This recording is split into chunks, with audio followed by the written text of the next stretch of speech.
그 며칠 전에 그 기사를 본 것 같긴 한데 한방 치료를 받은 후에 임신과 출산에 성공했다 이런 걸 좀 본 것 같아요. 한방 치료가 어떻게 들어가길래 그렇게 성공률을 좀 높일 수 있을까요?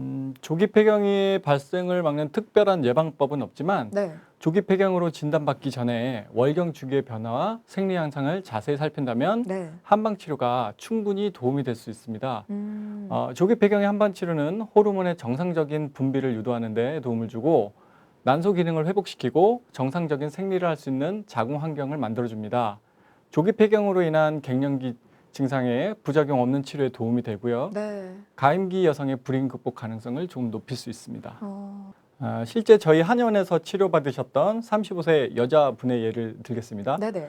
병원에서 2006년도에 왼쪽 자궁 내막종 수술을 하셨어요. 네. 이후 계속된 노력에도 불구하고 임신이 되지 않아서 병원에 내원하셔서 검진을 받아보니까 조기 폐경이 의심된다는 말을 들었다고 하십니다. 네네. 난소 기능이 많이 떨어졌다고 해서 바로 인공수정을 4회, 시험관을 3회 정도 실시하셨는데 모두 실패하셨고요. 네. 주위의 조언으로 한방치료 후에 시험관을 실시해보기로 하셨는데 약 2달 보름 뒤에 실시한 시험관 아기 시술에서 임신 소식을 들려준 케이스도 있습니다.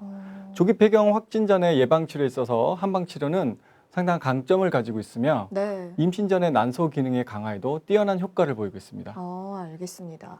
그리고 이렇게 폐경과 함께 찾아오는 불청객이 바로 여성 갱년기가 아닐까 싶은데요. 갱년기는 정확히 어떤 걸까요? 갱년기란 네.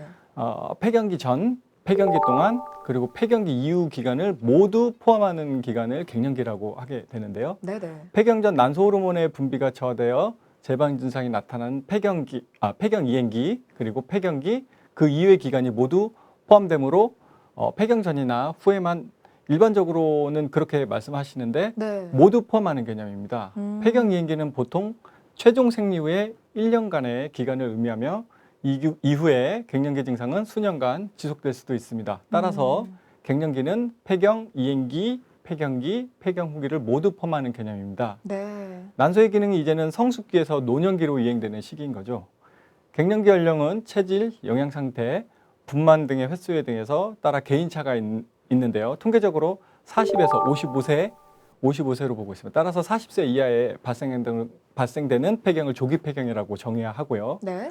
근데 폐경은 수명이 늘어남에 따라서 점차 증가하는 경향이 있습니다. 경산부는 비교적 늦게 발생을 하고요. 네. 미혼 여성 비교적 빠르게 온다고 하고 있고요. 네. 초경이나 결혼 연령과는 무관하다고 알려져 있습니다. 초경과 결혼 연령과는 무관하고 그냥 결혼 유무에 따라서 어떻게 보면 좀 차이가 있지 않을까라는 생각이 드네요. 네, 그렇습니다.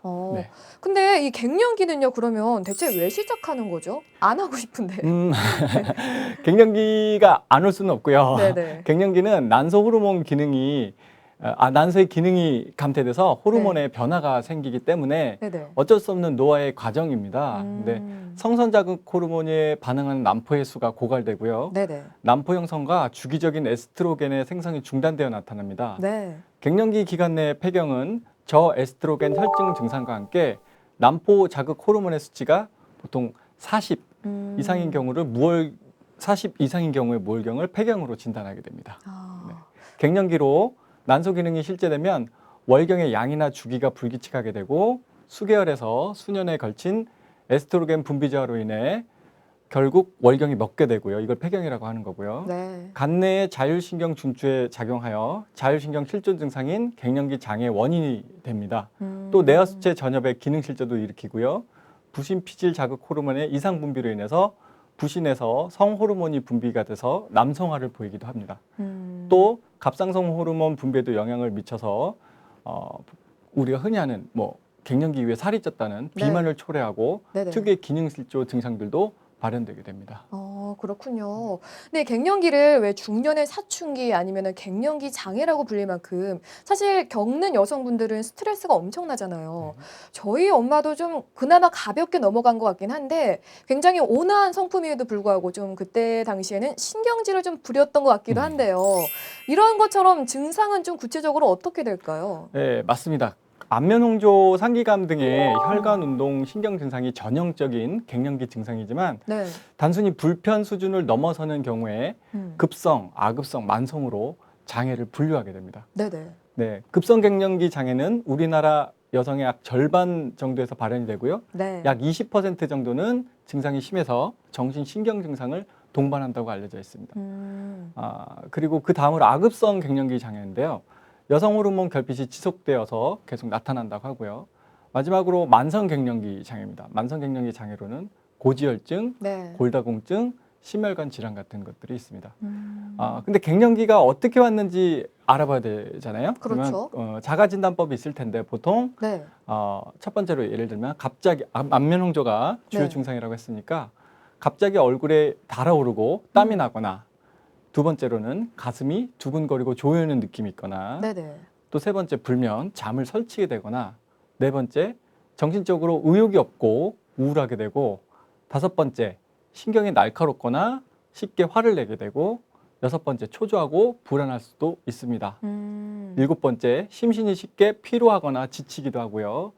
여덟 번째 성욕이 좀 감퇴가 되고요. 네. 아홉 번째 소변을 자주 보거나 요실금 증상이 나타날 수도 있습니다. 열 번째 질 부위가 건조하거나 화끈거리는 증상이 나타날 수도 있고요. 11번째 관절통이 있거나 쑤시는 근육 증상이 나타날 수도 있는데 네. 이런 증상 등을 참조하셔서 네. 갱년기를 한번 진단해 보셨으면 하는 바람입니다.